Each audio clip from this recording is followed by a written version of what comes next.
I'm always Covered up. interested in this artwork that is like hermit crab tattoo practice. Oh yeah. You mean like they have one version of a tattoo and it's pretty crappy because they got it when they were young, didn't have a lot of money, and then they want it to improve it as they get older, like with a better tattoo artist, or like covering maybe it's a ex-lover that they want to like obscure the words so it's not apparent what that was as they move on in their life. Yeah. Or, they go to prison and they have to join the white nationalists in prison, and they've got a bunch of racist tattoos. But they were just survival tattoos. They weren't like truly indicative of where their heart is. Or they became white nationalists. Oh, they probably could have.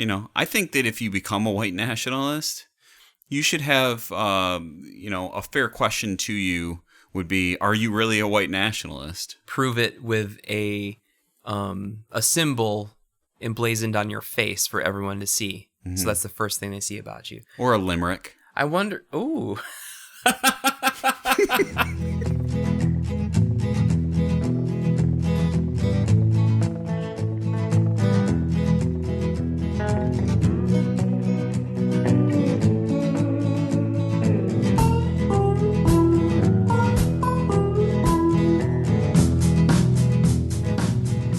What's up, everybody? My name is Brandon. I'm here with Jeff. This is Make Me Like This episode something or other. What do you think it is? 17, 16, 17. Something like that?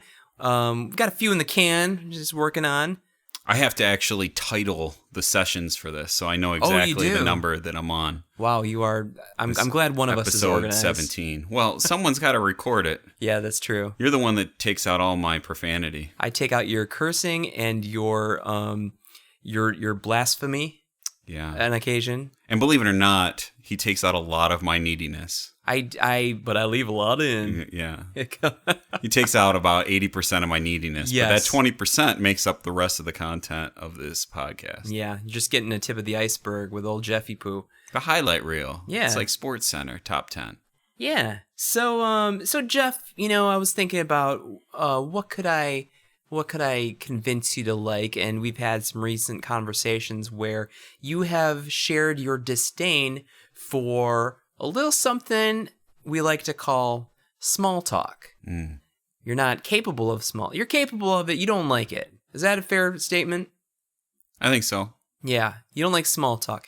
So I'm going to make you like and appreciate this subtle art form that is a staple of every adult's existence. I'm going to start out by unpackaging a little bit why you don't like small talk.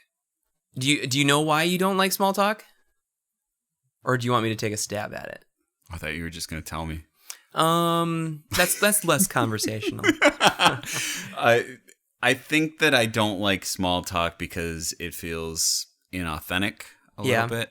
I think that people in general, everyone's really interesting if we can get out of our own ways and get around the expectation that there's certain conversation that you can have early on when you don't know someone very well.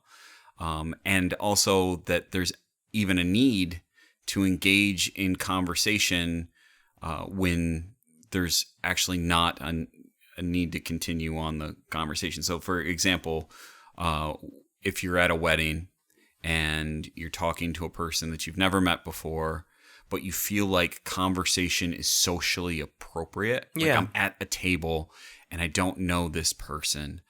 I've got no problem with being a decent human and saying, "Hey, I'm Jeff. How you doing?" The person returns it and whatever. But I've also got no problem sitting there in silence and not talking to a person after we've acknowledged their existence. I just feel like the worthwhileness of conversation is a valuable point to me. I think that conversation should always move us further and should be not necessarily purposeful, but I think like entertaining and engaging and worth our time. So it's not that I would say that I don't engage in any small talk. I think I engage in a lot of small talk because I think it's expected, right? But you hate it. I just don't think that we should always be starting our conversations with what the weather's like outside. Yeah. Or what's another Sports. good one? Sports. Yeah. Did you see what happened in the big sports ball game? Now, that would be good small talk. That would be. Yeah. That sports ball game, those guys did that thing, didn't they? Just start off generically. Yeah.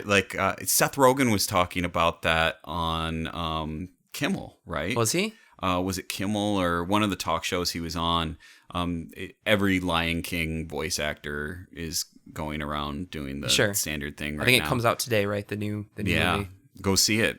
We're getting a cut of that sweet Disney cash. But Seth Rogen was talking about how everyone just wants to talk about Beyonce. Yeah. Like, what's your experience with Beyonce? Can you believe you're in a movie with Beyonce? Mm-hmm. I saw the headline. I didn't actually watch the video. Is that the nature of it, kind of? Yeah. Well, that's the nature of all of the conversations that these people are having. Yeah. Right? It's like, and the talk show format just lends itself to. That's all small talk, really. Mm-hmm. I just really liked how Donald Glover responded to a lot of those questions. Yeah. Like the ability to, and maybe that's what it is. It's like, I need to just be comfortable with my ability to pivot and say like the least obvious response. Yeah. A less obvious response. Not the least obvious, because that can get me into real trouble. Sure. But what I enjoy about small talk is when I can throw something out there that changes just the nature of the rhythm of a normal small talk engagement. Yeah. So like, I don't know if I can do it like offhand, right? But like something Donald Glover was doing in all of those exchanges is like Beyonce is a main talking point and overshadows everyone else in popularity. And all of like Seth Rogen is deferring to her, talking about how amazing it is and how he can't come near her. And that's everyone, the predictable banter is still funny, but it's predictable. And Donald Glover took the opposite approach, as if he's above Beyonce, right? Yeah. But did it in a way where like you could, like, it was just deadpanned, right? Yeah. And obviously you can tell that he doesn't actually believe it, but he went a different way. I think that's my main thing, is I don't like conversation that's boring. I don't like conversation that's predictable. Mm-hmm. If there's no need, if I already know everything that I need to know about you, that you're going to basically say, yeah, it's warm and sunny outside, I like that weather. Yeah. And then I think that's boring, but there's another thing too, is I think people are uncomfortable with silence. Absolutely. And I think that it'd be great if we were a little bit more comfortable just being with each other, but not feel the need to fill that silence with words. Because in some cases, I think the silence is more valuable. I don't disagree. Mm-hmm. I think that in that situation, though, and I'm comfortable with silence and giving a minimal effort to someone in the room, and then diverting my attention to my partner or whoever I happen to be at an event with. But I do feel as though there's a component of I'm being rude by just simply turning my back on this person. If they've given me a visual or a verbal cue that, okay, well, it was nice meeting you, then I'm like, okay, that is a permission slip to ignore the person for the rest of the night. They're not going to be offended that I turn my body away from them and only talk to my wife for the rest of the evening. But in lieu of that, if they're eager to continue conversation, I am less likely to try to be the one to end it or put a cap on it. and then just kind of like throw a couple of scraps this way and be like, hey, this waiter, was he going back to the farm to kill the cow so that we can have our burger meat? Come on, what's going on? Hey, I throw a couple of those here and there, And I think you've seen me like in restaurant situations or barista situations where I'm taking it beyond small talk. I'm turning small talk into entertainment. right. Which I think it's not it's authentic in, I just want to entertain people and generally make them like me, right? Even if they're strangers. But I will take situations that small talk occur in and flip them on their head, where I'm not going deep in with that person and like saying, hey, while you're making me my latte, tell me your hopes and dreams. Were you hurt as a child? Mm-hmm. But what I'm instead doing is going beyond the small talk, but still within the boundaries of small talk. Right. So our vice president this morning, I'm in the kitchen and I'm, washing my coffee mug, and he says, hey, do you have any plans this weekend? That's a very surface level, a typical answer that is, yeah, we got a couple of things going on. How about you? Are you doing okay? So I thought, I'm going to take it a step further and say, gosh, you know what, man? Here's the thing, and I was, I always do that. Like, here's the thing. Well, let me tell you this. Well, what do you think of this? And, that gives me a moment to kind of formulate some thoughts. And I say, we've been trying to plan this vacation. And I'm off next week, and I'm trying to figure out, what are we going to do? Wait till the last minute. Flight prices are high. I'm not getting like very personal into like details of my life or anything like that, but I'm taking it beyond just the small talk of and making it a memorable conversation. Mm-hmm. Memorable in that it's more than just how are you doing? Good. How are you? Good. All right, have a good day. But, like, hey, man, like, what do you do in this situation, okay? You've waited to the last minute. Flight prices skyrocket. And so it's like, I don't want to spend $800 for a flight just because I'm, lazy and wait till the last minute. Spirit Airlines, you can get a flight for $135.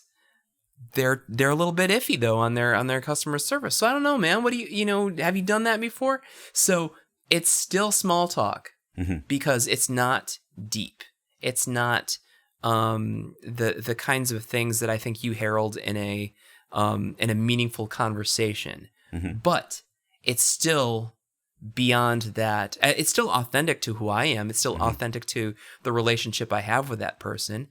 Even if I don't have a relationship with that person, when I'm, talking to the person taking our order at Culver's, I may never see that person again, although we go there quite a bit, so I'll probably see that person again. You will see that I will see them probably later that day. Especially with the way that you talk to people at restaurants. Yeah. The way that Brandon approaches the counter at Culver's is very different than mine.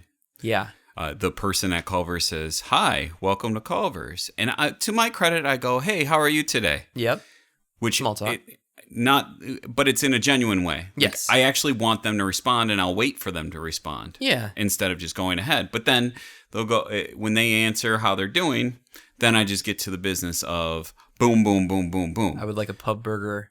Yep. With a gluten-free bun and a root beer. Yep. And usually, I've gotten more uncomfortable with modifications to things going forward. But there was a time where I was just like, I want the pitcher. Give me the pitcher. And you don't even talk. You just hold up fingers. 4. I want number 4. Number 4. Yeah. Where Brandon, and to your credit, like I appreciate this about you. You go, hey, I'm thinking about these things. What do you think about X? Yeah. Or what do you think about the is the pub burger really a good burger? Is it something I should get? Or like, hey, you guys had sweet potato fries. I really like those sweet potato fries. Do you still have them? Oh no, we don't have them more. What? You don't like? Why would they do that? Oh, I don't know. But it always ends in that person smiling. It ends in a and smile. Enjoying that interaction, or at least pacifying you to the point where you believe that they enjoyed the interaction. I think that I can tell within the first 5 seconds if they're open to this or they're just like, I don't know. Get on with your order. And then I just go into transactional mode and say, I would like some French fries with bacon on them and cheese.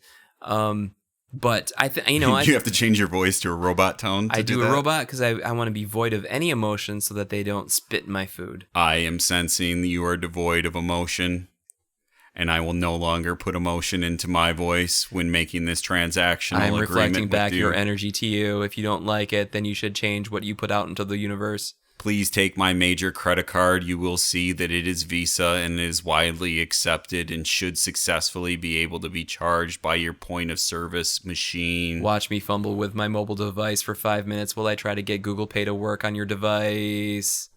See, that has too much emotion. Because then it's like, I see, I live out in a rural area. When I go to the grocery store, if I ever try to pay with my phone, there is some distinct judgment. Oh yeah, they're looking at you like you're fancy. Like, oh, who do you think you are, like, with your cell phone? Put your credit card in the machine, right?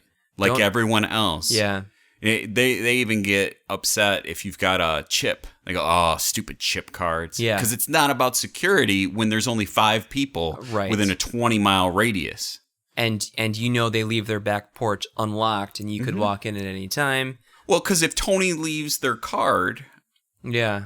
At the register. You drop it off at his house. They drop it off on the way home from work. Yeah. Yeah. Which is charming and also just disappointing. I don't think I'd like that. I don't like, I like and I don't like that people at the grocery store know me. Yeah. And through the relationship of being at the grocery store. It's different if you run into someone that you know from somewhere else. Yeah. You're like, oh, what are you doing here? That's the small talk though, right? Yeah, it's small talk. Yeah, and I like some sort of anonymity when I'm trying to run errands, when I'm trying to, if I'm running out because we're low on milk and we need some Tylenol for the kids, I don't want to be chit-chatting with anyone. I want to walk in, walk out. So I'll like try to go to places that I'm less likely to see someone I know, and having grown up in the town where I currently live, that's a challenge sometimes. So I put baseball cap on real low and try not to draw any attention to myself and just go in and out. You sound like a celebrity. Well, okay. You're a hometown celebrity. I have been in upwards of 4 movies. It's sort of like when Winona Ryder needs to go buy Dimetap. Yes. And someone runs into her and says, you trying to trip to get to the Upside Down? Yeah. Did you watch season 3, Stranger Things? I'm, like 3rd or 4th episode? Ooh, I cranked those all out on the 4th and 5th of July. I've been able to get maybe an episode a night. When we watch one of those episodes, Julie's like, okay, now funny show. Yeah, because you don't want to go to bed with the thought of the monsters still on your eyeballs. And time passes by for her too. So we'll start watching Stranger Things at like 7:45, 8 o'clock, and they're only an hour. Episodes, yeah, right, yeah. And it'll be 9 o'clock, and we'll have like another hour and a half before we go to bed. But she's like, "No, we don't have enough time. We got to watch a funny show now. We need something lighter." So then we'll watch 4 episodes of The Office, she started me on Love Island last night. Love Island, yeah. I was wondering. So Love Island is on CBS, which means it's way more mainstream and reaches a much larger audience compared to the oh God, what was the show that X on the Beach? X on the Beach, which it's similar in nature, right? Yeah, it's kind of like it's similar to. It's really similar to X on the Beach or Bachelor in Paradise. Yeah, kind of yeah. thing. So you've been watching that. Except it's all new people, right? It's all new to people? Nude, yeah. New. I guess that's not a good way to describe it. They're not from the reality They're verse unknowns. necessarily. Yeah, They're regular people. That's what you say. Yeah. They were regular people until yesterday, right? But now the reality shows. It's okay. Yeah, like it feels. I don't have high standards for those shows. Yeah. But I love them. I think that's possible, right? I don't disrespect them. It's fun. I like this one because they start with coupling everyone up. Like on first glance, the men get to decide who they're going to couple up with. What does couple up with mean? So all the women came out first, and then they line the women up. Like a brothel? Like a brothel. Oh my God. And then one by one, the men come out from the beach, and the women have the opportunity to step forward if they're immediately attractive to the men. Yeah. And then the men can choose not just from the people that step forward, but from anyone there. Yeah. Even if they've already been coupled up. Okay. So whoever comes out last, it's completely ridiculous, man. It is weird, yeah. And people are so nice that what ends up happening is the men that come out last give up their advantage. Right. They pick people that are interested in them, and not a single person took away another person's couple up person.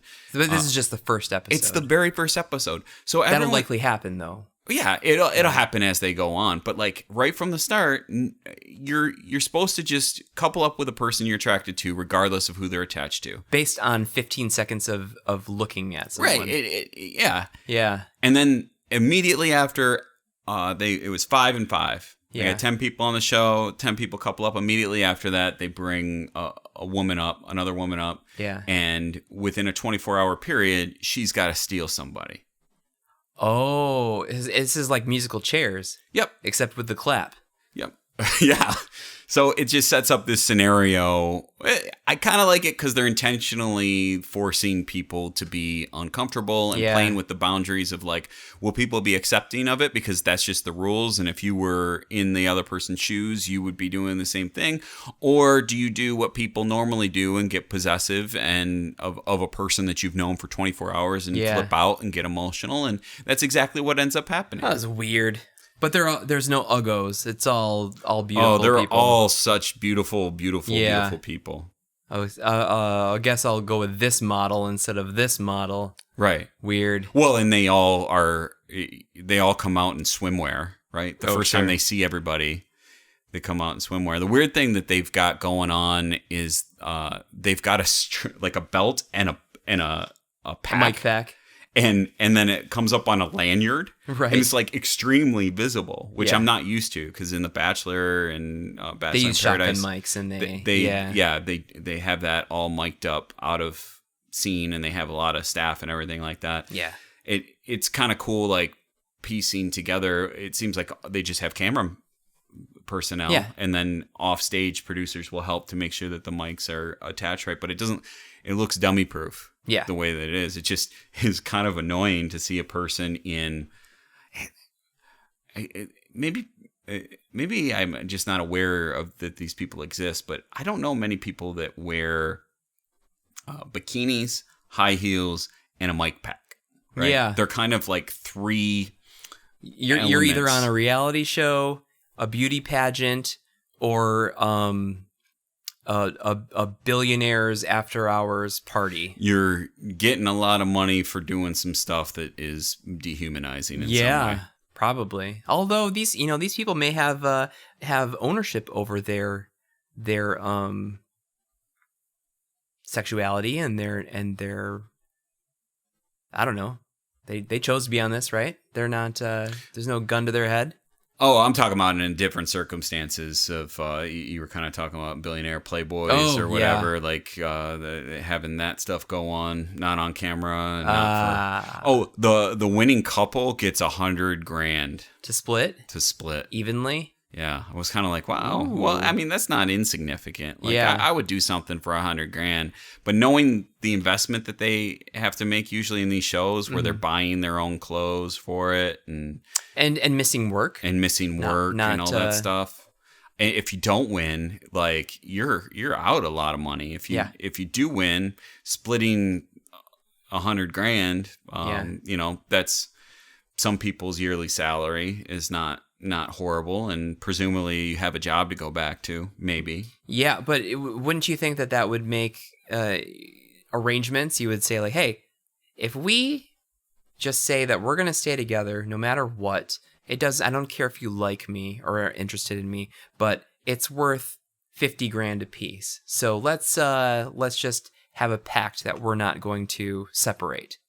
Do you I think that people could do that. I think if it was ever found out. Why wouldn't all 5 couples do that, though? And just make it boring? Yeah. Yeah.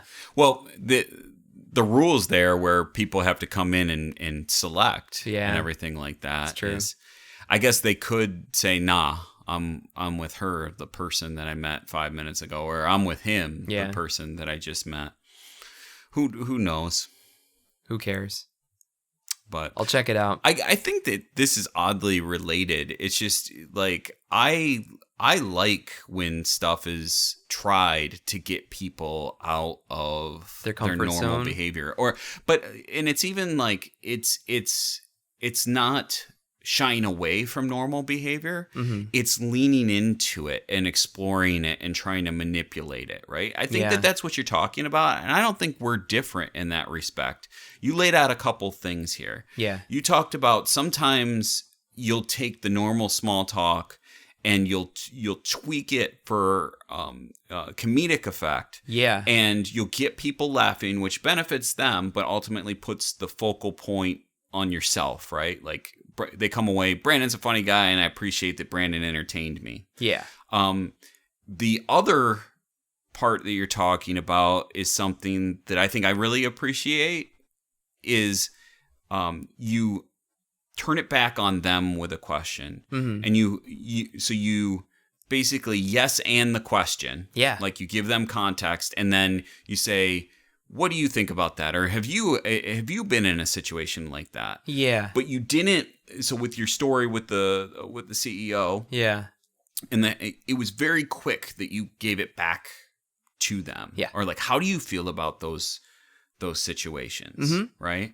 And we were at a wedding together where I just happened to be pretty good that night at being aware that there was a lot of people there that could be excluded, and I was intentionally trying to invite people into the conversation with targeted questions, but yet not questions that could immediately be answered. You're talking about people that we know or people that we don't know? Well, I knew everyone at the table. Yes. But not everyone at the table knew each other.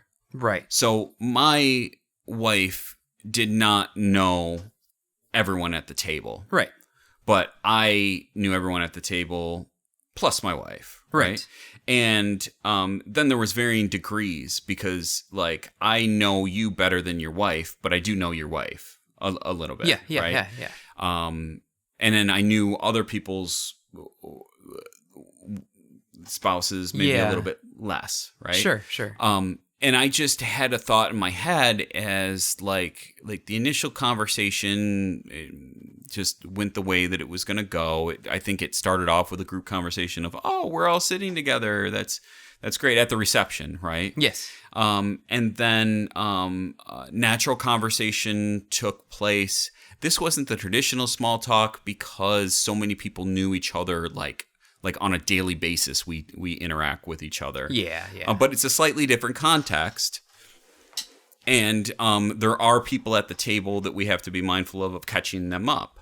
Or making sure that they don't get excluded because we're talking about solely work stuff. Right. And I felt that happening. Yeah, sure, yeah.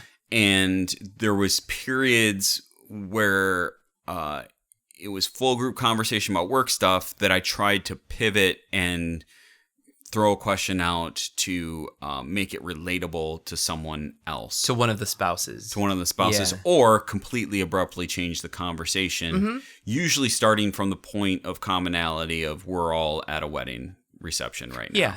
Yeah.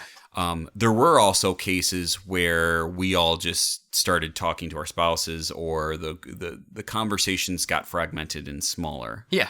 In which case, I would be taking bits and pieces from our conversations that we were having that were smaller, and then I would shoot it across the table to someone that was further away from me. Yeah. And try to, it might not have been great because I wasn't always discerning about what that other smaller conversation was. So that might not have been the most respectful thing. Yeah. But I felt the need to like every once in a while re-engage in the whole group to kind of build like a community, so to speak. Yeah. Do you think that has any way related to your teaching experience and trying to get the quieter kids in class to be as engaged and to speak and to acknowledge them so that it's not dominated by like some of the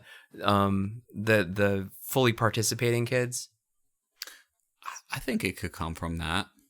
And really, it's or a contributing factor. Yeah. Like that element of classroom management is the same as you're building a community, and in the same sense, you're out to dinner with a bunch of people, a group of people, and wanting to bring everyone along for the ride and not leave anyone behind.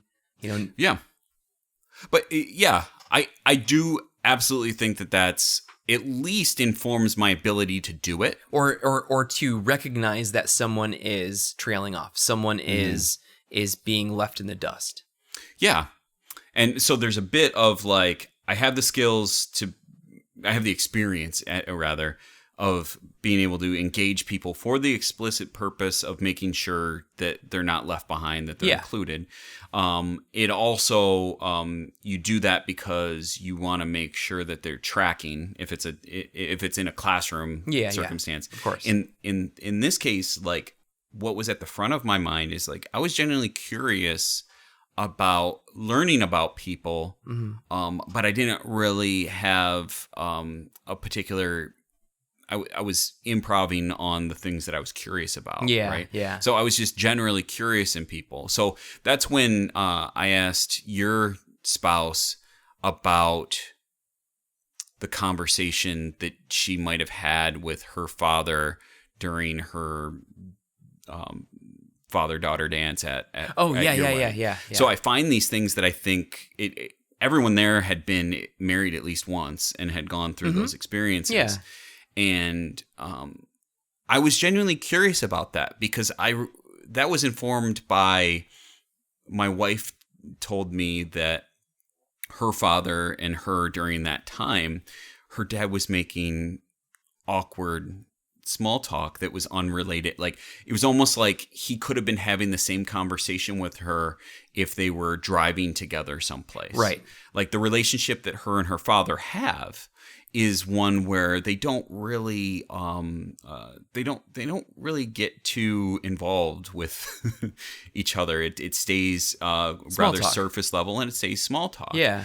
But I found what he was talking about like fascinating. Yeah. Like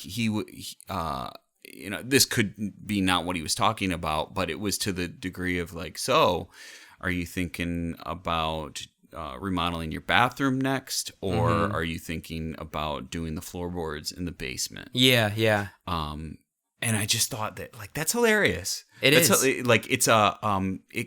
represents maybe not the single most important part of your wedding. I would hope it's not like the singular thing that you look back to, but right? It is a highlight. Yeah. Right? But what's interesting is that is an awkward situation where everyone is staring at you. Mm-hmm. And, the bride and the groom have sort of gotten accustomed to that by that point because you've already been through the ceremony. Everyone's staring at you. The introduction and entrance to the reception venue and stuff like that. So you've gotten a little bit of a taste for it. But then that's the first time that the spotlight is on either the father of the bride or the mother of the groom or whatever the combination is. And they're hyper cognizant of the fact that everyone is staring at them. Typically, they're not loving this spotlight, and as a result are finding anything, the first thing they can think of to talk about, to take their mind off the fact that this is an awkward situation. Yeah. And what it's supposed to be this very beautiful and poignant parent child landmark occasion. Mm-hmm. For everyone else watching, oh my gosh, look at this. This is so beautiful and touching. And really, on the inside, people are like, I just want to get this over with. I don't want people staring at me. And let's go get some cake. They don't take advantage of necessarily of basking in the moment that is. I remember, and I think I told you this, on that day, the day of that wedding we were at. That my mom was doing the same thing and saying, okay, well, do you guys have your plane tickets and everything packed? And okay, I think tomorrow we'll open gifts at, so-and-so's and stuff. And I was like, just relax and take a breath and enjoy this, this moment and stuff. Just, okay. Yeah, you're right. But my mom doesn't like being in the spotlight, everyone staring at her and stuff. And so it was, I had to pull her out from that, right, to help her appreciate it. Yeah. I think the thing that is interesting about everything you said is true. Yeah. The focal point and what that does to people. But the conversation is private. Mm-hmm. It's the only private part. It's this privacy, like this deeply intimate moment. Yeah. Surrounded with a royal invasion of privacy. Yeah. And it's so interesting about the nature of that conversation can be a litmus test just for the current mood, the anxiety that they have. And it seems like a common thing is for people to slip into just going through logistics because it's something that's structured and it helps to fill the time. And there's safety in something that you can grab onto to just like rattle and fill space. Like a checklist of your honeymoon plans is really a good space filler when you don't actually want to embrace the intimacy that you have in that moment. Right. While 200 people are staring at you. Right. Yeah. But it's also where, because of that, people will slip into where they're what they're particularly able to talk to, right? Talk about when they're in a pressure-packed moment. Absolutely. When it's hard to just be calm and let your thoughts come to you. Yeah. So that's why Julie ended up having her dad talk to her about home improvement, because that is their relationship. Sure. Right? But, just bring it full circle now. You're in a social situation where you don't know someone else very well. You don't have hundreds of strangers staring at you, but it may be an environment, maybe it's your spouse's works event, and you're conversing with people. You don't want to be a jerk or anything like that, because that's going to impact future interactions and maybe make it uncomfortable for your spouse.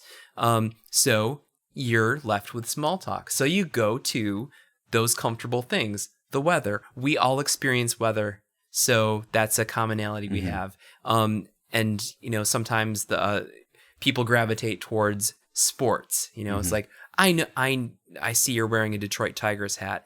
I like the Tigers as well. Hey, remember Cecil Fielder? What a big tubalard he was. Wristband always ends up being what people use as an in when they don't know me. Yeah, absolutely. So it's not intended to I want be someone to come up and talk to me about inauthentic. Cecil Fielder at this point in time. Cecil Fielder's massive butt cheeks. He was a load, man. That's what I want to talk about. I want to treat it like a conversation on which Twix is the better, the right Twix or the left Twix. Yeah. But on Cecil Fielder's butt cheeks. On his butt cheeks. You know what, man? That is still small talk. It may be incredibly niche. It may be totally random, but that is in itself small talk. I think in general what I'm finding is that I like small talk. Yeah. I just don't like small talk when I mail it in. Well, and I think authenticity, because it's important to you, plays a factor in. If a guy looks pretty douchey, he looks like someone that you probably wouldn't hang out with if you had the choice, and he's in the same vicinity as you, and you're like, hey, what's up? And he's like, hey, and he goes back and looks back at his phone. That's more small talk zone. You know what? I think my claim to say that small talk is inauthentic and point to that as a reason for me not liking it is a bit of a cop-out. It depends on the person and the context. I don't think that that's but I don't think that that's the reason at all that I don't like it. Yeah. Like, I think that that's a good answer to your question of why I don't like small talk, right? Yeah. But I don't want to be 100% authentic in those situations, because one of the great affordances is that it's like a one-night stand for conversations. Right? Yeah. I can be anyone that I want. Yeah. And it has less consequences, right, when I wake up in the morning, because that person's not going to be there most likely. Yeah. And I think that sometimes I might get frustrated because I don't take advantage of that opportunity. Yeah. To have fun and right. have it be entertaining, because I can make that entertaining for myself, even if the other people aren't as participatory, right? The worst thing that can happen is you say something and the person shuts down and they don't talk. Yeah. And then I get the silence that I appreciate. Yeah. The best thing that can happen is someone's ready to volley with you. Yeah. And in that circumstance, it's pretty fun. I was at a wedding for Julie's friend. Yeah.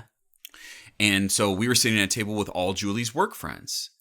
And Julie, the way that she engages in introducing me and keeping me in the conversation is she'll introduce me to people, right? Mm-hmm. And then it's really up to me. So like that is a great example of being on an island. And it's not like I always set her up with any other circumstance. Yeah. In some cases, I put her in a worse situation because I never introduce anyone. I just jump in, I start talking, right? And that's not what I want to be, and that's not necessarily small talk. I don't engage in small talk. I tribe up with people that I'm familiar with.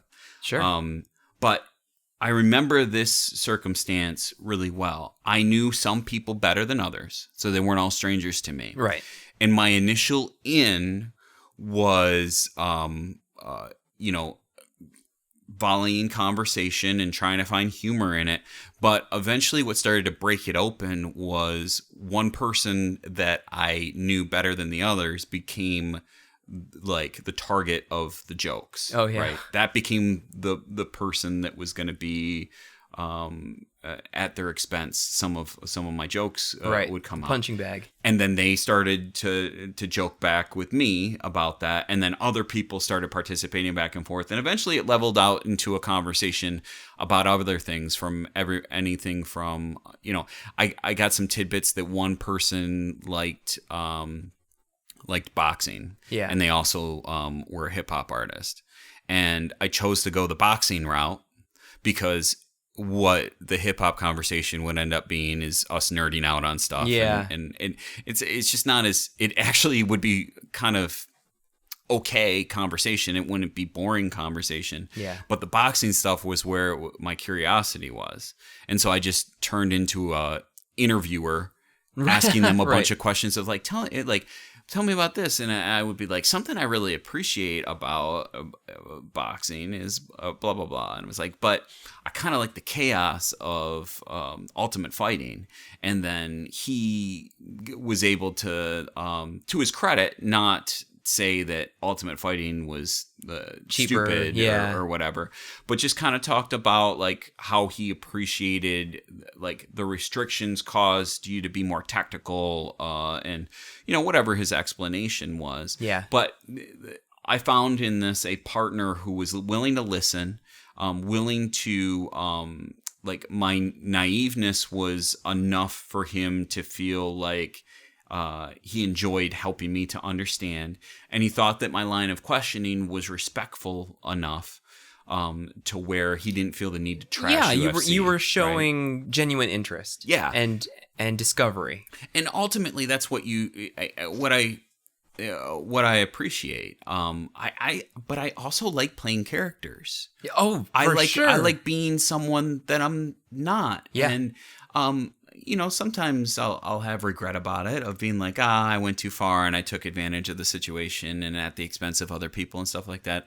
But ultimately, I feel better about that than the exhaustion of talking about the weather all night. Yeah. Well, and you're in control of that, and you can switch it up to make it more exciting or entertaining for you. Small talk. When you talk about not being comfortable with silence.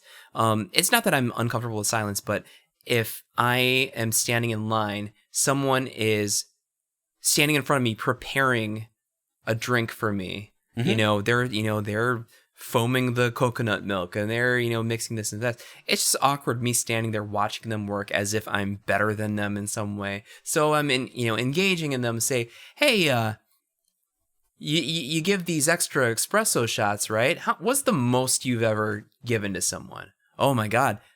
This one guy came in and got a good one. 18 shots. It's like, that's impossible. It's like, no, they really did that. That must have cost like $70. So like, oh, it was a lot. Just stuff like that. Hey, how many of those marshmallows do you think I could fit in my mouth? I could get at least 20. What do you think? It's just, if they think I'm just some dumb guy coming in, that'll be gone in 5 minutes, whatever. But if there's any semblance of, I've made up for the fact that you probably had 10 disgruntled, unhappy, impatient people coming in for their morning cup, and it's been a better experience. And if they want to give me a little extra shot because of it, if they're, whatever, that's just a nice side effect sometimes. Or like, hey, have this Rice Krispie treat. It's been sitting there. That's happened to me, So, and not that that's the purpose, but it's a nice side effect of that. So, I kind of like it. Was there something? I put my finger up in the air because I was going to talk. Oh, okay. I was not pointing at anyone or anything. All right. So just imagine me lifting my finger up and Brandon being confused as to why I was doing it. Yeah, I thought you were pointing to I like need the to fire be alarm. less physical when I'm speaking and let my words speak for themselves. Yeah. Okay, you may speak. What I was going to say is, it seems to me what I'm finding out with you having this conversation with me is that I don't dislike small talk at all. I'm more disappointed in myself when I don't take advantage of it. Yeah. So I wonder if and I'm not going to put you by yourself into deciding this, but I wonder, what do you think I might do to challenge myself to grow my ability and grow my recognition of when to switch it on? Because I think sometimes what happens is I become a victim of just not being aware that I'm in a small talk situation, and then it's a great opportunity to be kind of extroverted and tap into some of the the character skills and interviewer skills and things like that. I tend to naturally do it more in situations where I know it's going to be a longer duration of time that I'm going to be around a person. So weddings, I don't crack many jokes at funerals, but I wouldn't be opposed to it. So I would say this, you've said in the past that some people have shared feedback that you seem inapproachable or very focused on a certain thing or whatever, and that is kind of counter to who you are as a person, right? You are an engaging person and interested in people, and you don't want to like put off this vibe of don't talk to me unless you have a transactional need to talk to me, or something like that. So I would say that in these very small doses of ordering your food, ordering your drink, these low risk situations where if it fails miserably and they're not into it, you will likely never see them again. They will never remember you or this interaction. But looking at them in the eyes and just asking them something that they probably haven't heard that day. Not like, do you have any mayo or something like that. But like, what exactly is in your Chipotle mayo? Is it people? No, don't do that because that might get the cops called on you. But just find opportunities to throw something random their way that they likely haven't heard that day, and let your posture and body language reinforce that you are interested in them as a person and you really care what they have to say. And maybe you can do that. So would you say that I did a good job of telling you to like small talk as a concept and not shy away from it? I think what you helped me to do is realize that I already like it. Yeah. And that it's actually something a little bit deeper than me not liking small talk. It's me not liking myself in how I engage in certain situations. Because I think this is something that you genuinely do enjoy. Mm-hmm. You wouldn't have 3 different podcasts if you didn't enjoy talking to people, right? Right. Yep. Right. And not all of it is going to be super deep, in-depth stuff. It can be light. It can be fun and engaging, but that's still small talk. Yep. You know, and I think that there's a huge component of that you are passionate about and like to engage with. So I consider that a win. I think it's a win. Yeah, definitely a boy. Win. It was a good win. Oh, I needed it. That was one of those wins that you grinded it out. Yeah, you were consistent all the way through. It's like a Game 7 buzzer beater. You didn't rely on my mistakes. Yeah, you didn't have no Scottie Pippen. Yep. You just take the shot, you push the Byron Russell down, and you drill the shot. I don't even like Michael Jordan, but that's what we default to is sports. Goddamn, sports.